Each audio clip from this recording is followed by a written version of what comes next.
What's going on, everybody? It's Blackjack. Welcome back to Crystalline. We wake up the next morning and continue our travels. After my last burst of magic, I've tried to replicate that feeling of casting. Although I'm finally seeing improvement, I still can't cast as well as I hope. Oh, great. At least I'm doing something, though. The result of my casting is just a weak tendril of magic, but at least it's something. Leanna's spirits have been lifted too, as she continues my training with renewed enthusiasm. A couple of days pass before the trees become denser as we've reached the woods.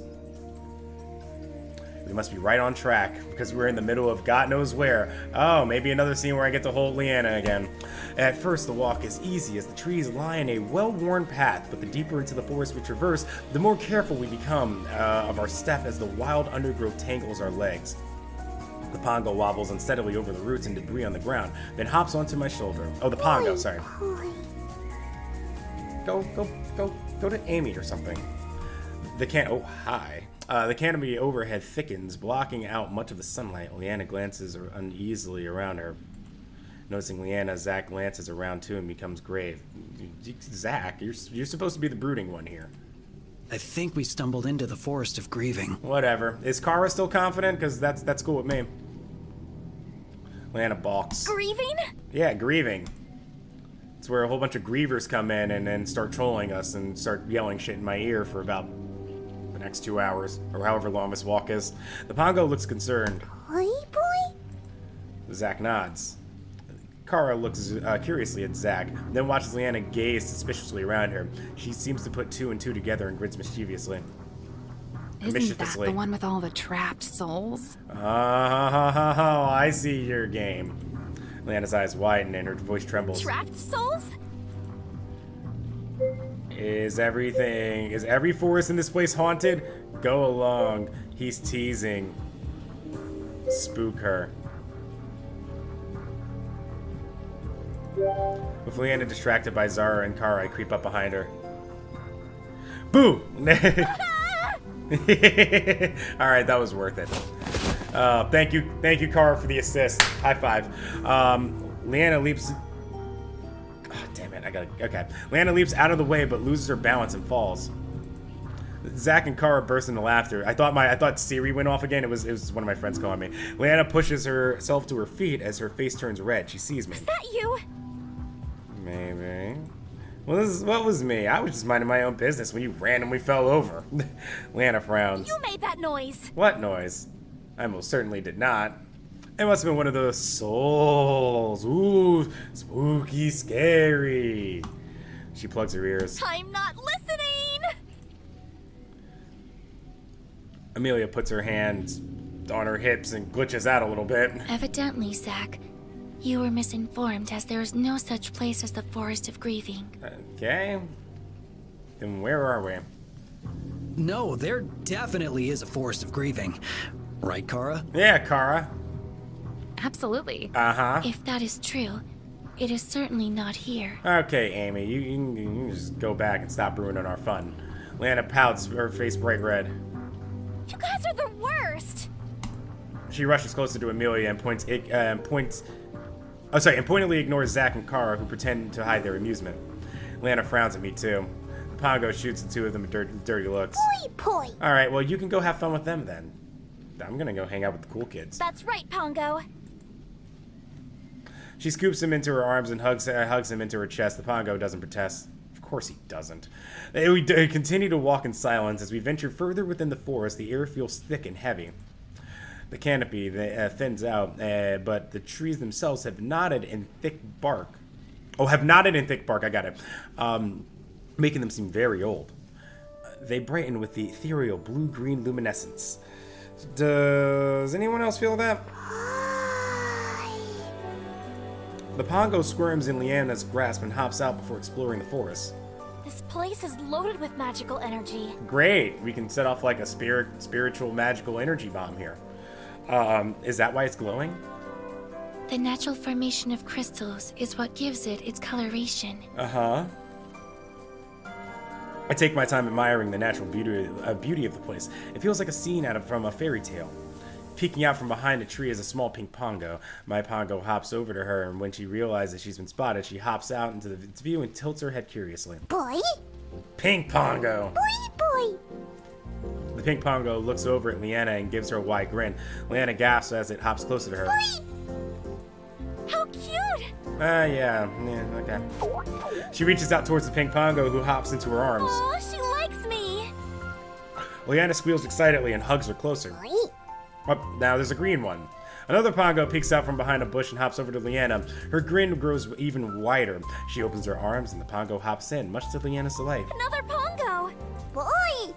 More Pongo. Apparently now they just don't come in colors anymore. Boy! Another Pongo? Boy! What? Even more Pongos pop out from behind the trees and bushes and begin to surround Leanna, who watches them with joy. So many Pongos! Yeah, they're all yours. You have them, you crazy Pongo lady.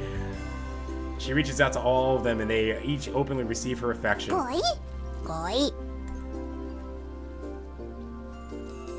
Well, I guess we found the thumbnail for this video, haven't we? There it is. There it is.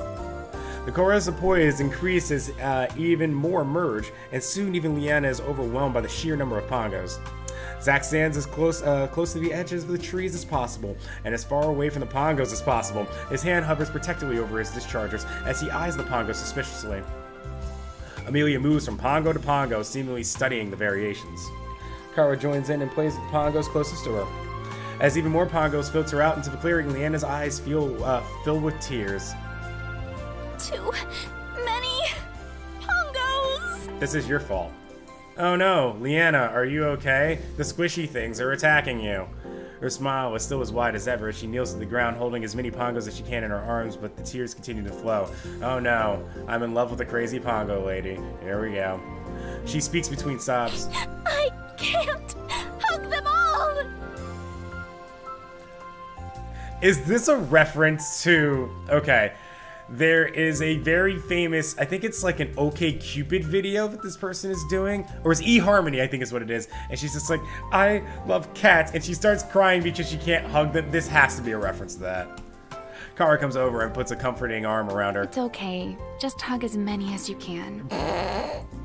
Leanna sniffles and nods. I need to quick save because I haven't done so in a while. My Pongo looks up at me with a wondering gaze.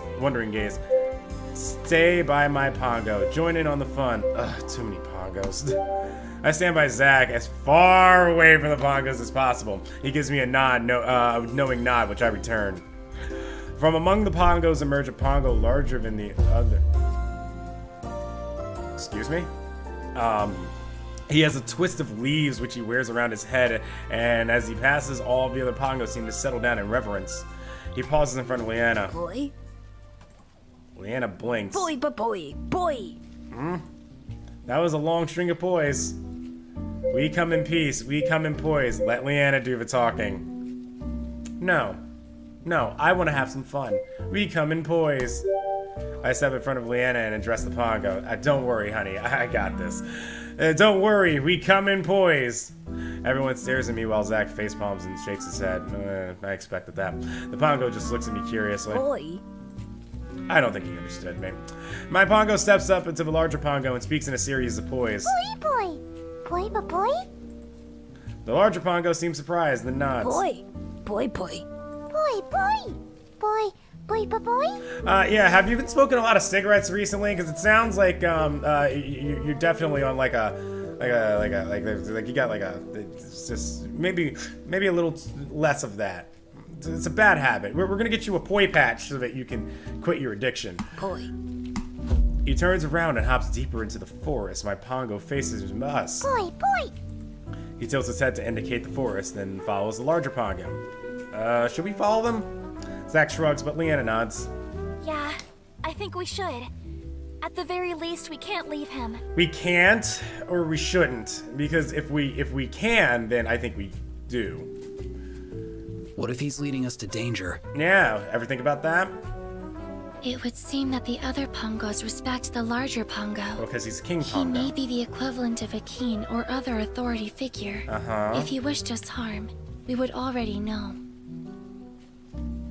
Amy, you're a little too trustworthy.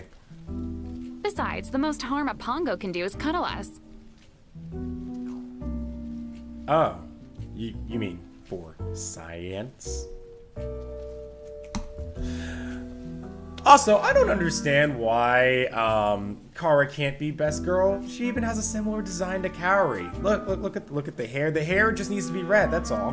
Got the hair in the front. I mean, there's like a little bit hanging down the side and whatnot. And then she's got the ponytail and everything, and the ribbon to tie it all up. I mean, come on. Can you not see it? We better get a move on before we lose them. We follow the Pongos further into the forest. Some of the other Pongos tag along, popping in and out of the trees. I've never seen so many Pongos in one place before. What are they all doing here? Eventually, we stop in front of a crumbling stone structure. Boy. Oh, yes, the Temple of the Pongos. Boy? Boy? The Pongo leader nods. Boy. Mm-hmm. Boy. Yeah. Boy. Boy. This is thrilling dialogue. It would seem the Pongos have escorted us to the temple we seek. Oh, so they are useful. How do they know? Can they understand us? No. More than likely. Our Pongo friend inquired as to the reason for the migration of so many Pongos in one area. He must have been curious about their source of energy, which just happens to be the Earth Temple. Okay, so pure fucking luck is how we got here. Got it. I narrow my eyes at Amy. This seems very coincidental. Yep. Do you speak Pongo? No, but that rationale should be common sense. I mean, yes, but damn it. Zack snorts and tries to cover it up. I look back at the temple. It clearly hasn't been touched in a long time, and half of it is falling apart. Is it safe to go in there? Kara seems excited. Only one way to find out. She marches towards the temple. But what about the Pongos? Won't they be upset? Who cares? Especially considering that we intend to absorb the energy. The temples were built over areas of naturally high concentrations of energy, so the temples continuously amass energy at an accelerated rate. Okay, Professor Amy. Therefore, the amount which we will absorb will be replenished fast enough to not adversely affect the Pongo's ecosystem. Why don't people live near these pockets of continuous energy? The only energy we are able to manipulate is extracted from crystals. This form of energy, which resides in the air, cannot be manipulated or absorbed by humans. Okay. She pauses. Humans of Terra, that is. In contrast, Pongos are able to absorb all forms of energy, including airborne. Okay. I see. Either way, it sounds like these Pongos will be okay. Leanna nods, and we follow Kara. The Pongos make no move to stop us, but continue to watch us curiously. We approach the temple's entrance. Alrighty. On to the second element. Because this is Earth, right?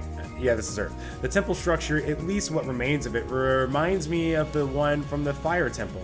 It's built with an open front, and I can see where the altars may have stood in the past. Now it's just weathered stone. The columns are still opening up, but I watch them precariously, untrusting of their stability. Vibrant green moss camouflages the gray stones. I have to admit, the view is quite impressive.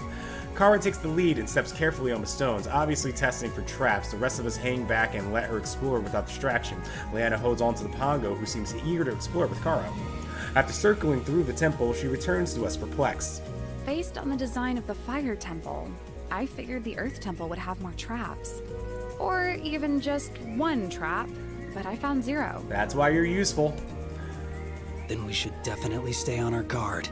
Are you doubting my abilities? Yeah, how dare you doubt her abilities? No! I just meant... Kara giggles. I know. I'm just teasing. Yeah, she's just cheesing. Jeez, dude. Zack grumbles and crosses his arms. Amelia steps up to the temple and starts to have... That's gonna be... I have a feeling... Whatever. Amelia steps to the temple and starts to have a careful look around. The rest of us slowly filter in too. Pango hops out of Leanna's arms and bounces excitedly into the temple. Amy fidgets with her manipulator, much to the curiosity of Leanna. I mean, fidgeting is an understatement. What are you checking? I am searching for any anomalies in these magical readings. The barrier from the last temple resonated a unique signature. If such a thing were to exist here as well, it is highly likely to lead us to the Earth Elemental. Okay. Kara shakes her head in wonder. I still can't believe the elementals are real. I still can't believe them things is real. They just bounce like crazy. I wouldn't jump so fast to that conclusion. Seriously? Did you forget about our journey to the Fire Temple? Nope. I didn't. But I don't remember me or the rest of you seeing the fire elemental. Oh, that's right, because all of you are lame in comparison to main character. Except him. Yes. Zach gives me a pointed look. He wouldn't have a reason to lie about it. Yeah, why would I lie about that and drag us all the way here to the Earth Kingdom? I mean, Earth Ruin. Earth Temple? Exposure to large quantities of magical energy can potentially cause hallucinations. There have been documented cases of such events transpiring. I'm okay with this. She's how I absorbed energy. I'm not from here. Anything is possible. Meh. You have a dude who traveled here through a temporal rift from a parallel world and can directly absorb energy. I'm pretty sure any fucking thing is possible. Fair point. Thank you. Amelia looks at her manipulator. There appears to be a strange pattern regarding energy distribution. A sudden rumble from above breaks our attention. The rocks shift precariously, then crack and come crashing down above me. Look out! Oh boy. Lionel tackles us both out of the way just as the rock smashes down, leaving a heavy split in the stones in the ground. I land hard on my body. And my body erupts and aches. Are you okay? No. No. I got another boo-boo. Lana props herself up on top of me and peers down with a worried look. Sorry. I channeled my wind energy into reaching you in time, and I didn't even think about softening the landing.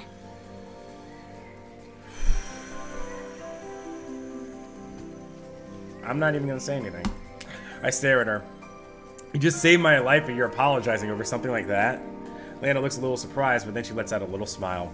Are you okay? Yeah, thankfully the brunt of my fall was broken by...